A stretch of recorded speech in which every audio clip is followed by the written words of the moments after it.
Hey guys, Vass here from Aussie RC Playground and welcome to another episode of RC Pit Stop. In today's episode, I'm going to be showing you how I clean my RCs. Recently I've had a couple of people ask me to show you how I clean my cars because apparently they always look so clean even after I give them such a hard time out at the BMX track. I don't know how true that is, but I do appreciate the compliment, thank you. So I figured, hey, recently I bought the Pro2 and only just yesterday I took it out to the BMX track where it was quite muddy. Even though it hasn't rained for a couple of days, the ground hadn't really dried up.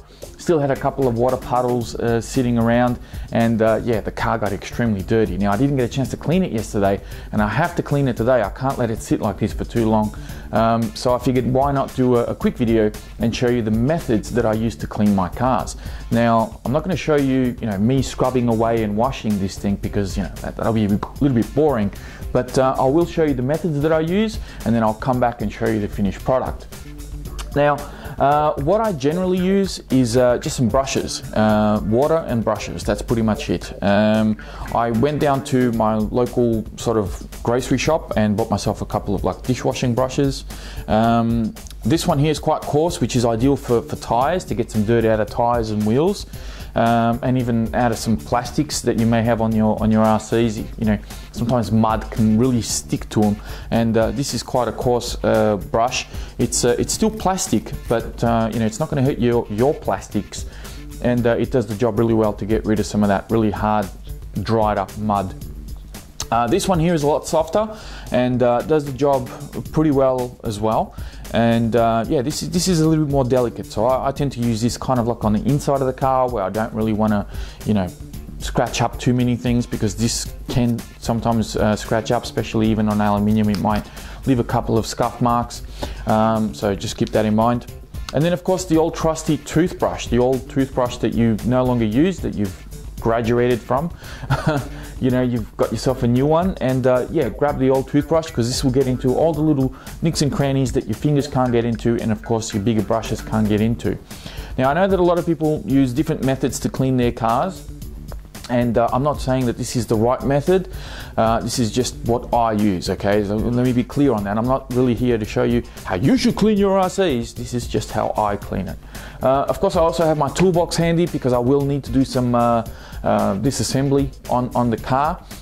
No matter how much you clean it, there's always going to be dirt and grime that's going to get into places that the brushes just won't be able to get into. And sometimes you do need to pull things apart. It's not a bad thing to do that from time to time as well. So I've always got my toolbox handy. Now I will take the body off and give you guys a look at the inside of this body, because it is extremely dirty. Now the body itself, of course, is very, very easy. What I normally do is I go upstairs to my laundry and I just put it in the laundry sink and just wash it. The body is easy. It's made out of plastic. You don't have to worry about electrics or anything rusting. Just give it a good old-fashioned rinse like you're washing the dishes. The truck itself, however, obviously is a little bit more delicate. You do need to be more careful because you do have electric components in here. You've also got metal components that you don't want to, you don't want water to get into areas that you can't get the water out of. Otherwise you're going to be pulling things apart again. So that's something to keep in mind. As you can see, I've still got the battery plugged in and everything. It's only been sitting around for a few hours since yesterday. Probably about 24 hours to be honest with you, and I do need to get to it, so I want to get it clean and I want to get it done today. This white foam that you see here on top of the battery, the straps that are provided with the Pro2, the Velcro straps, are actually a little bit long and they kind of stick out past the chassis when you just have a standard 2S pack in there. So I cut out this little bit of foam which was packaging from my saber-tooth truggy that you see back there, and I just cut it out the same size as the battery, and that kind of gave me a little bit of extra height, and the Velcros kind of finish nice and neatly there, and they don't stick out anymore. So I've actually cut out a few of these because I've noticed they come in handy in some of the other RCs that I have. So I'll be unplugging this. I'm going to be scrubbing away with those brushes, and if I find that I need to disassemble things, I will.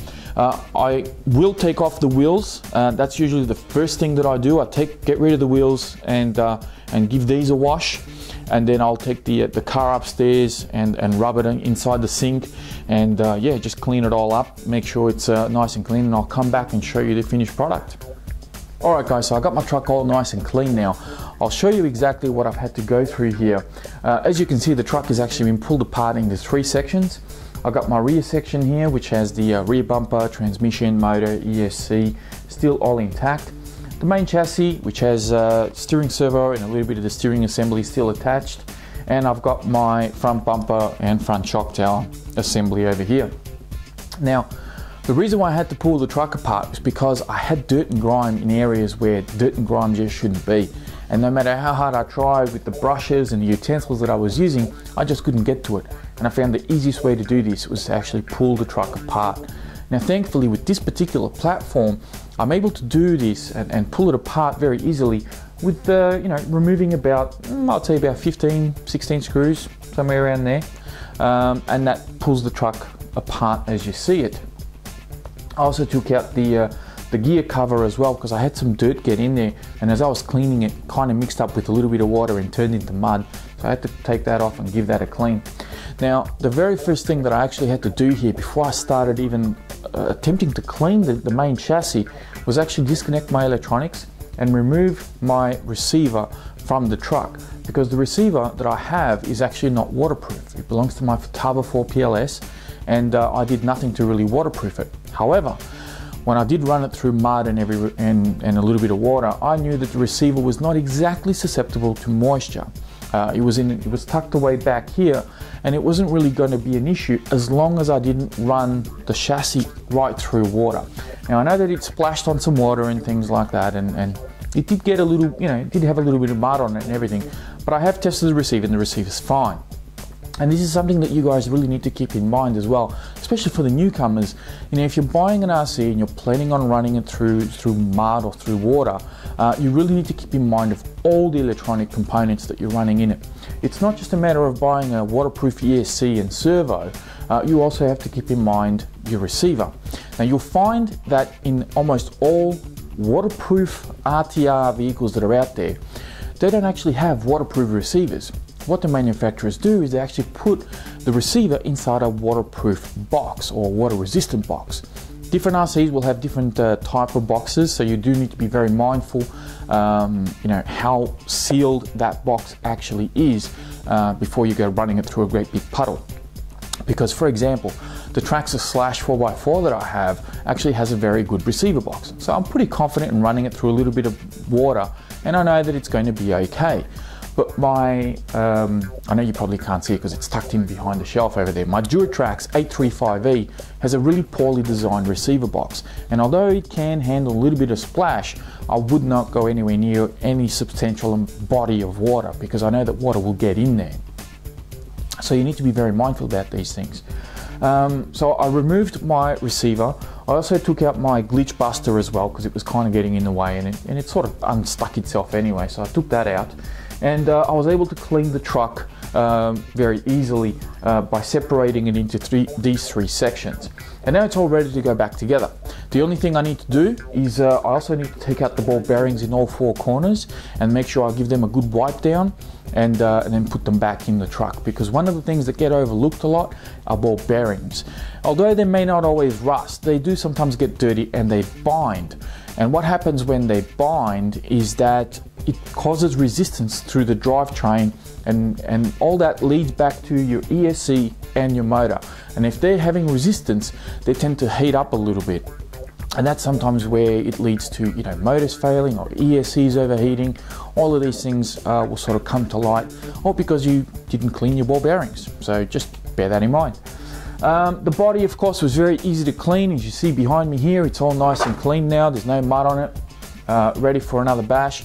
The body surprisingly survived very, very well, but it wasn't until I cleaned it that I actually realized that it has a couple of cracks. It's got one just over here, and I know you probably can't see it, and another one back here as well. But overall, given the punishment that I put the truck through on that first running video, the body did extremely well. Tyres were very easy to clean as well. I had a lot of mud inside the actual wheel itself, and that's where these big brushes kind of came in handy. Something like this will get in there, all the little crevices, and it cleans it out really, really well. The smaller stuff, I was able to get my toothbrush and really clean it in there, and you know, the wheel, there's really no evidence of mud or even being run off road at all. Now that the tyres are all nice and clean, they actually feel nice and sticky again, so ready for another run. But that is pretty much the end of the video, guys. This is the sort of maintenance that is sometimes required on your RCs when you have a hard bash like I did through some muddy terrain. Dust is also a bit of an issue.